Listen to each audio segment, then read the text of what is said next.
मित्रांनो, मी तुमचा लाका जराना स्वागत करत आहे माझ्या यूट्यूब चॅनल जराना व्लॉग्स आणि एंटरटेनमेंटमध्ये. चॅनलला नवीन असाल तर चॅनलला सबस्क्राईब करा, लाईक करा, कमेंट्स करा, शेअर करा आणि बेल आयकॉनला दाबायला विसरू नका, जेणेकरून माझे सर्व नवीन व्हिडिओ तुमच्यापर्यंत पोहोचू शकेल.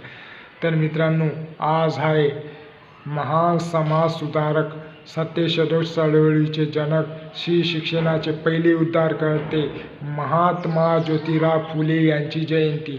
यांच्या जयंतीनिमित्ताने मी तुम्हा सर्व देशवासियांना विनम्र अभिवादन करतो. महात्मा ज्योतिराव फुले यांचा जन्म 11 एप्रिल 1827 मध्ये पुण्यामध्ये झाला होता. त्यांच्या आईचे नाव चिमणाबाई आणि वडिलांचे नाव गोविंदराव होते. ते वयाचे 1 वर्षाचे असताना त्यांची आई चिमणाबाईचे निधन झाले होते आणि त्यांना शिक्षण मध्येच सोडून द्यावे लागले. परंतु त्यांनी अख्खं आयुष्य ह्या समाज सुधारण्यासाठी लावलं. वयाच्या 21व्या वर्षी त्यांनी 7वीची परीक्षा पास केली. परंतु त्यांनी अख्खं आयुष्य अख्खं आयुष्य आहे ते समाज सुधारण्यासाठी लावलं. त्या काळामध्ये भारतामध्ये जातीयवाद, बालविवाह, सतीची चाल अशा अनेक प्रकारच्या घाण रूढी होत्या. त्या रूढीविरुद्ध त्यांनी बंड केले आणि या रूढीविरुद्ध त्यांनी आवाज उठवला.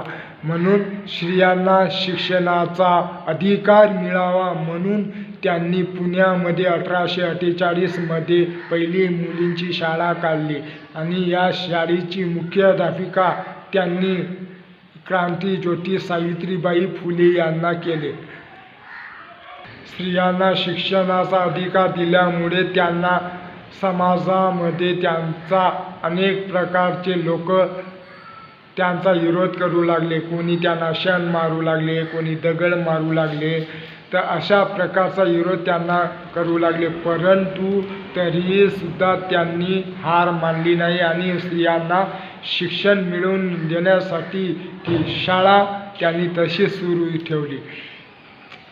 त्या काळामध्ये अस्पृश्य समाजावर सुद्धा अन्याय होत होता. त्यांना पाणी पिण्याचा सुद्धा अधिकार नव्हता. म्हणून महात्मा ज्योतिराव फुले यांनी घरामध्येच हिर खुली केली आणि अस्पृश्य समाजासाठी पाणी पाजले. 1888 मध्ये त्यांनी सत्यशोधक चळवळीची स्थापना केली.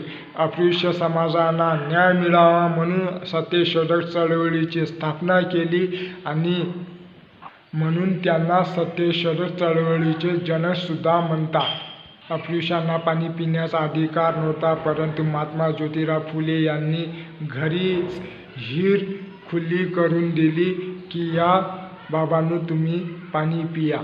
अशा एवढे महान कार्य महात्मा ज्योतिराव फुले यांनी केले. म्हणून इंग्रजांनी त्यांना महात्मा ही उपाधी बहाल केली.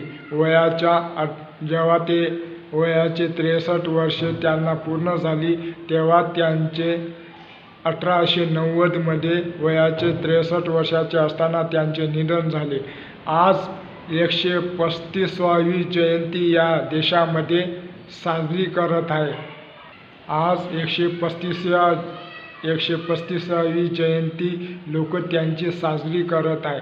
त्यांचं श्रेय म्हणून त्यांना आठवणी ठेवून त्यांचे विचार व्यक्तिसात जर कोणी केले तर या देशामध्ये प्रत्येक माणूस हा महात्मा फुले बनू शकतो. परंतु त्यांचे जे विचार आहे ते आत्मसात केले पाहिजे. कारण महात्मा फुले ही एक व्यक्ती नसून, एक माणूस नसून ती एक प्रेरणा आहे, ते एक विचार आहे. त्यांचे जर विचार आपण आपल्या अंगी अवतरून घेतले तर या देशामध्ये प्रत्येक माणूस हा महात्मा फुले झाल्याशिवाय राहणार नाही.